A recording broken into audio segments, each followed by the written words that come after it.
I'm Jill Elliott, and I was one of 4 children rescued from the Dundas Street Bridge almost 53 years ago in August of 1968. There was Kathy Salmon, Savannah Inetta, and a new friend of ours, Chris Lazinski, and her dog, Mickey, who were stuck on the bridge. I felt very happy that I was born and raised in the valley. It was like living in a small town, but connected to the city of Toronto. At that time in our lives, we were able to just wander freely. You'd leave house in the morning and come back when the lights went on. The park was the main focus for us to spend our days, whether it was at Magwood Park with supervised activities, there were dances and there were sports and everything else connected there. We also would wander down towards the old mill just to fill our days, and sometimes we'd wander towards the Lambton Hotel and cross the bridge there because the water was very shallow to the other side of the Humber River, and maybe walk down to James Gardens. I'm Kathy Salmon, and I'm actually the youngest of the 4 girls who were caught under the Dundas Bridge on the abutment that we were rescued from by the fire department on August the 7th, 1968. I was 11 years old. We were swimming there in our skivvies, our underwear, when all of a sudden the rain started, and we just very calmly got out of the water and retrieved our clothing and put it on. And before we knew it, the area that we had been in to cross over from the shore over to the abutment, that area, the water got really high very, very quickly so that we couldn't wade back across to safely to shore. The current was really fast, and it also was coming up onto the concrete pad that we had been standing on where our clothes were when we came out of the water. Eventually it covered that so that we could no longer even stand on that concrete pad. We had to sit on the little lip of the concrete pillar that came down from up above. Someone from the apartment building, as I recall, saw us there and called the fire department and the police, who soon arrived. I was really quite embarrassed that when they did arrive, and at that time, as a 12-year-old, I don't think I realized the danger that we were in, and just really thought that, well, after a couple of hours, the water will subside and go down, and then we can go home. And I was particularly worried because I personally had been grounded, and my mother had just let me out, and I was worried about what she would say.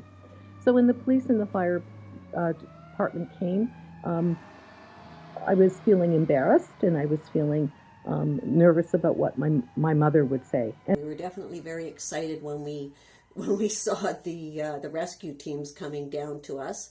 And before long, there was quite a few people on the shore watching us as well. So they came down, and they realized that they couldn't get the aerial truck in place, from what I understand at the time. So what they did was they strung a bunch of ladders together, and then they used a crane. You can see in the photos, they used a crane to put that ladder over and then plunked it on top of the little lip of the bridge abutment, so that one of the firefighters, Ken Nickel, crawled across that thing to come and try and rescue us. Well, the water was just raging like crazy. So he got over there. He's there with us now. And he's explaining to us how we're going to get onto this strung together ladders and crawl back across this raging water. So the first person to do this was Chris Lazinski. And you can see in the photo when she first gets on it, I'm sitting beside her, and my face is looking at her as if to say, because she kind of jumps back and cries, and I'm looking at her as if to say, what are you being such a sissy for? Years later, I realized that she jumped back off that ladder, which was a good thing that she did because it fell into the water.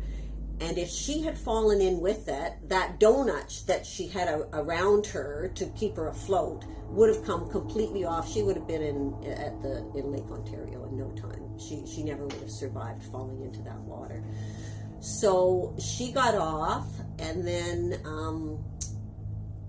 they bulldozed an area out so that they could actually get the aerial truck down, or the aerial ladder truck down. And so once they bulldozed all of that out, they had to put a whole bunch of stuff like in place so that they could make sure that the truck wouldn't rock while they got the ladder across and we were crawling back on it.